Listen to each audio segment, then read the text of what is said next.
Hi, baby. What are we going to do today?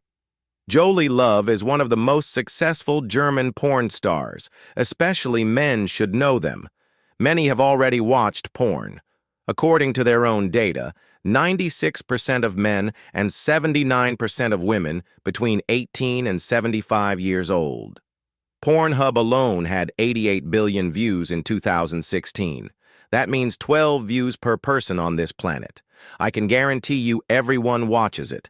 Porn sites play in the top league, the most visited websites in the world. They are on the same level with sites like Amazon, eBay, PayPal, or Netflix. The Germans are among the most active porn consumers in the world.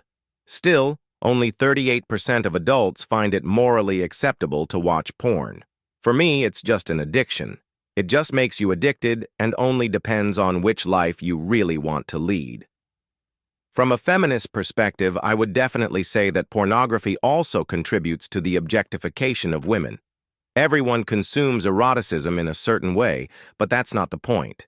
We talk openly about the dangers of porn, but we don't talk about our own consumption. Bullshit!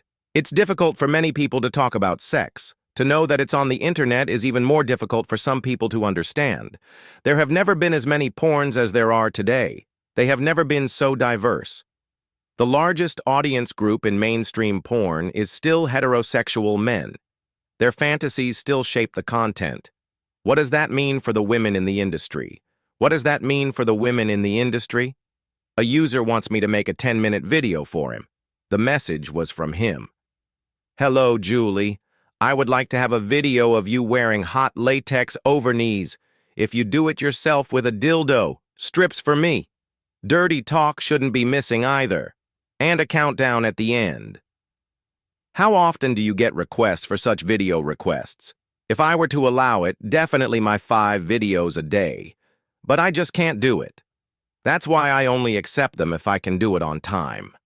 It's always very time-consuming for me. I want to do exactly what he wants. He pays a lot of money for it. Then it should fit. I think everyone has their limits. I don't do everything that happens involuntarily to children, animals, and disabled people. I don't do it in fiction either. I'm not out as a role player either, because I don't want to stimulate the fantasy even more. These portals like OnlyFans, Best Fans, I call them fan portals, because they are made exactly for this, to build up this fan contact and this individual. They just exploded after COVID. That was incredible. They are huge today and take up a large part of the market for themselves. And then you make 3 or 4 scenes in one day. They don't have to be high-quality films. That's not what people are looking for on such a fan portal.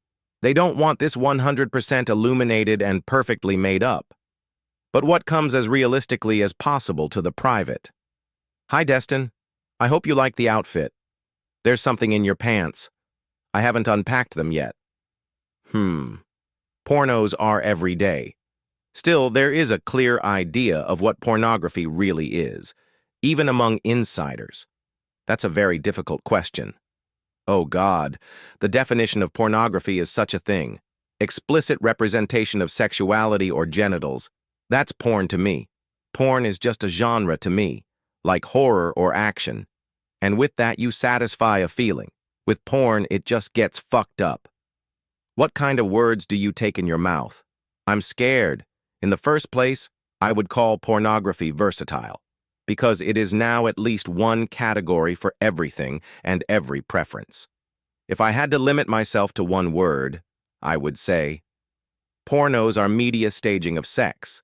If I just stand naked in front of the camera, that's not pornography to me. It has to have something sexual. Pornography is a product that was recorded in one company and published in another company. Everything that was not done in one company is not pornography, but a crime. The Federal Court of Appeal has defined pornography in a judgment in 2014 as follows. Pornography is the mediation of sexual content which targets exclusively or predominantly the arousal of a sexual attraction in the viewer and thus exceeds the general social values of the sexual status. Germany's most famous feminist defines pornography as follows. Pornography, I'll say it literally now, is the harming or glorifying, clearly degrading, that is the decisive word, sexual representation of women. That means it's not about pleasure here, not about eroticism or anything. What is it about then? Our everyday life is full of sex. Why are pornographic images a taboo? Every medium that people have had since the cave painting, about photography, the film, later the internet, we have always used to show sex and to look at sex. That means somehow this voyeurism or the desire to portray it has to be anchored in people. Even in antiquity, there were men who taught prostitutes to portray.